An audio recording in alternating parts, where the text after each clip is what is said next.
مستمعي راديو هيفي اف ام، أسعد الله أوقاتكم. في منتدى هيفي الثقافي لهذا اليوم سنكون مع كاتب وشاعر له أهميته الثقافية، لنتعرف على نتاجاته الأدبية المتنوعة وأسئلة عن الثقافة بمختلف جوانبها. نحن مع الأستاذ محمد مجيد حسين، فأهلا بكم.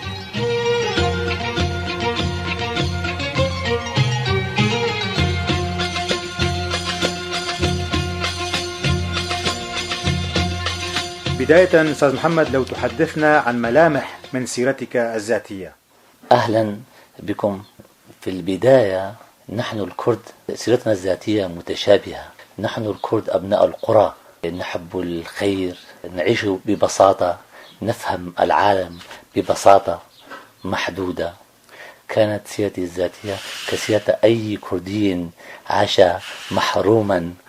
محروما وعاش يتيما في قرية هذا دوغر الواقعة على طريق تربسبيق قامشلو. ولدت في سبعينيات من القرن الماضي.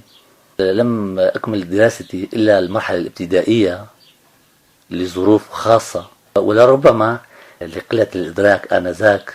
هكذا كانت سيرتي الذاتية. وعندما بلغت 20 من العمر توجهت إلى القراءة. أحببت القراءة بحثا عن نفسي. قرأت بحثا عن نفسي لأجد مرآة روحي لا مرآة جسدي. في المرايا الجميلة، المرايا الاستثنائية، يرى المرء ما يحب، ما يعشق. يحب التميز. ولدنا هنا ببساطتنا، ولكننا طموحون، نبحث دوما عن تميز، عن شيء جميل، عن شيء يأخذنا إلى ملكوت التخصص. بماذا؟ بالجمال، بالمقولة، بمعزفة ما، بقصة ما عن الأجداد أو عن الحاضر. هكذا كانت سيرتي باختصار. وهل وجدت نفسك في بحثك عنها؟ حاولت أن أجد نفسي مرارا وتكرارا. بحثت عن نفسي في كل الدروب، في كل الطرق، بين البساتين، بين الأشواك، بين مقبرة دوغر العزيزة على قلبي، فهي تحتضن جسمان والدي.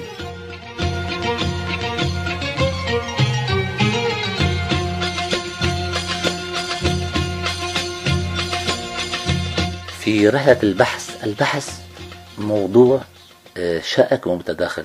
البحث ربما من الصعوبة أن نحدد له جهة أو مسافة معينة. بحثت عن نفسي، ربما وجدت نفسي للحظات أو لأوقات قصيرة، ولكني لا أزال أبحث.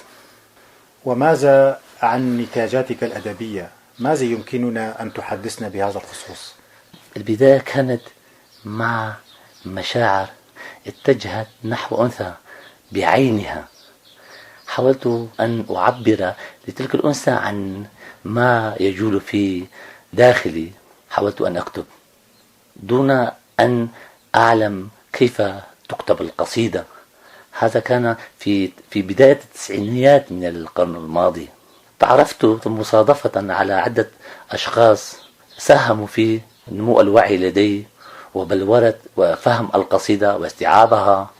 أذكر منهم على سبيل الذكر فقط الشخص ممدوح عدوان، الكاتب السوري المعروف بتأليف المسلسل المعروف الزير سالم.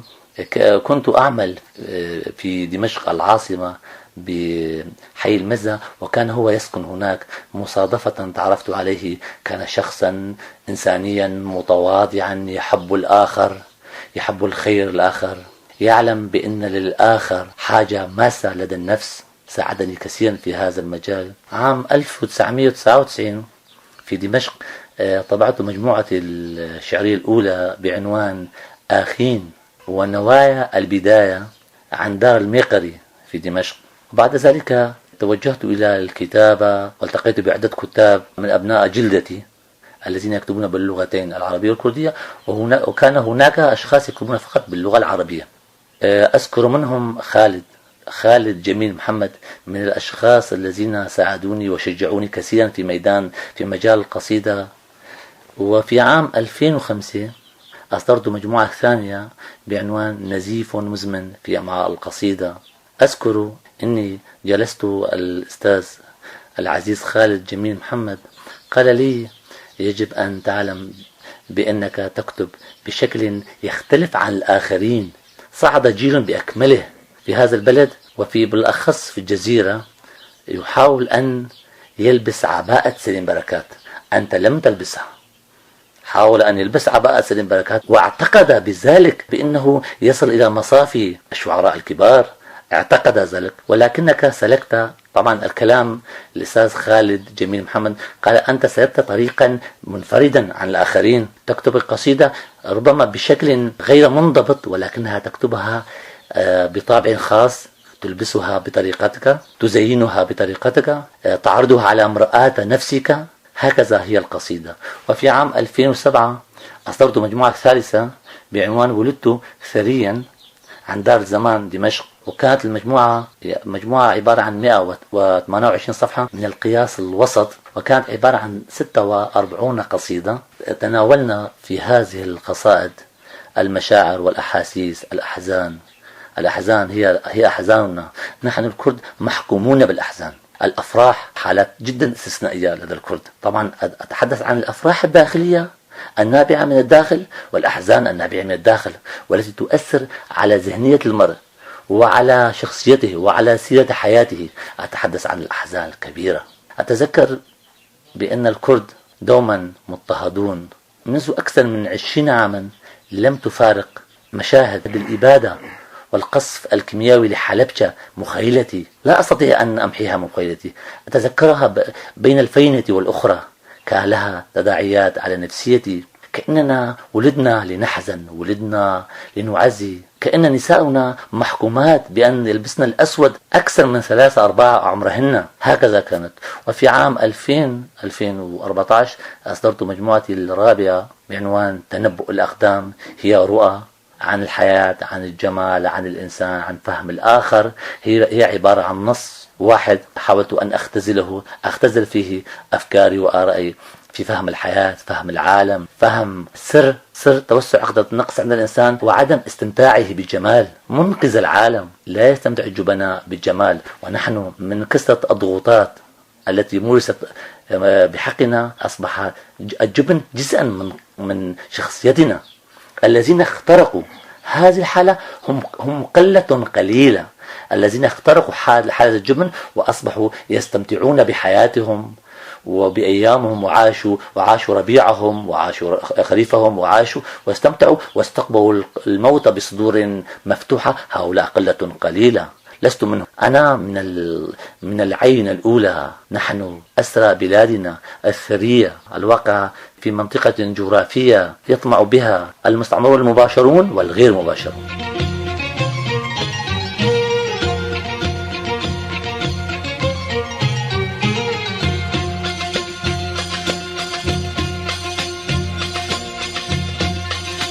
قرأت لك ولكني لم أجد للفرح في كتاباتك حيزا، ترى ما السبب؟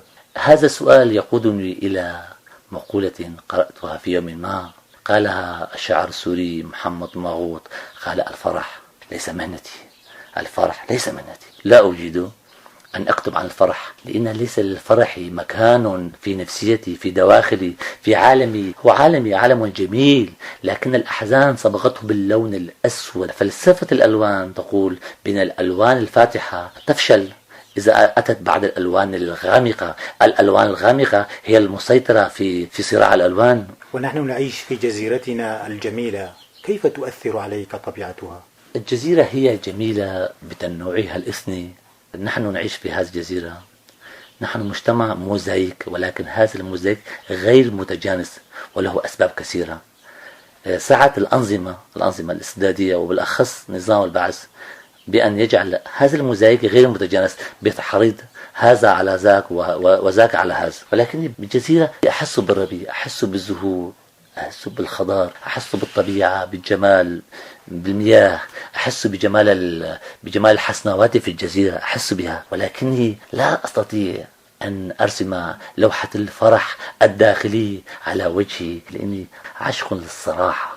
أجمل ما في الحياة أن تكون صريحا مع نفسك، أجمل ما في الحياة. أليس من المفترض أن يتطابق الجمال مع الفرح؟ الجمال لا يتطابق مع الفرح في حالات نادرة. من المفترض، العلم يؤكد، الجمال والفرح يكملان بعضهم البعض، ولكن لدي الجمال أستمتع بالجمال، ولكن الجمال حالة استقبال روحاني لجمال، والجمال متعلق بالأنثى، بالطبيعة، بالحياة. هذا الجمال عندما يأتي وقبل أن يتحول إلى حالة الفرح تعيقه الأحزان، تتدخل في تلك اللحظات المشاعر الحزينة. من سيرتي الذاتية ومن سيرة أمتي، سيرتي الذاتية أني لم أرى أمي وأبي أيضا لم أره بشكل جيد. لم أقول لأمي يا ماما ولا لأبي. وأمتي ممزقة، وأمتي الكبرى كردستان ممزقة، ونحن صامتون ونحن واقفون ونحن متفرجون. في هذه الأثناء أتحدث عن نفسي، أنا متفرج. كان يجب علي أن أعمل أكثر ما عمل، أن أخدم هذه الأمة الغنية الجميلة بطبيعتها الكبيرة بأبنائها. فنحن نفتخر، وأنا أفتخر كشخص بأني أنتمي إلى القاضي محمد أسطورة مهابات الخالدة، وأنتمي إلى يلماز غوني الذي أصبح عالميا، وإلى فقيه طيراه الذي أصبح دخل العالمية من بوابته الكردية، والقائمة طويلة جدا. وأفتخر بأني تتلمست نفسيا وحسيا على أغاني محمد شيخو. وكيف يمكنك أن تربط بين أمك البيولوجية وأمتك كوطن؟ أمي البيولوجية بالنسبة لي تمثل نبل العالم. كل جميل، كل شخص مر علي تصرف بنبل وإنسانية، أقول هذا لديه شيء من أمي، ينتمي إلى أمي بطريقة أو بأخرى. أما أمتي الكبرى تشبه أمي، هي نبيلة، ولكنها تعرضت إلى سياسات وطرق تعذيب جعلتها في وضع يرثى لها. أستاذ محمد، أصدرتم أنت وبعض المثقفين منذ عدة سنوات مجلة ثقافية باسم سورمي. نعم. ماذا عنها؟ كان هناك لدينا أصدقاء. أحب هنا أن أنوه بأن الصداقة لدي لها حيز واسع. الصداقة هي الاختيار، تختلف عن بقية العلاقات المفروضة. علاقة الصداقة هي علاقة اختيارية، ولكنها بحاجة إلى قليل من الوعي والإدراك لكي يختار الإنسان الصديق المتناسب الذي تكسر بينه وبين الآخر المشتركات. أصدرنا أنا وعدة أصدقاء مجلة سورمي التي كانت تصدر سابقا، وكانت تصدرها مكتبة شاچرا للثقافة الكردية. أنا عملت في العدد المزدوج 5 و5 و6 عام 2008. أصدرنا مجلة سورمي، وكانت تعتني بالفكر والفلسفة، وتعتني ببناء شخصية الإنسان الكردي. وفي تلك أيام عام 2008 بعد أن أصدرنا تلك المجلة ولظروف أمنية، تلك أيام التي تلت الأيام أحداث 2004 كان هناك ضغوطات أمنية كثيرة على المثقفين وعلى الفكر، ومن يومها توقفنا عن إصدار هذه المجلة. ولكن نحن الآن بصدد المباشرة بإصدار العدد السابع من مجلة سورمي.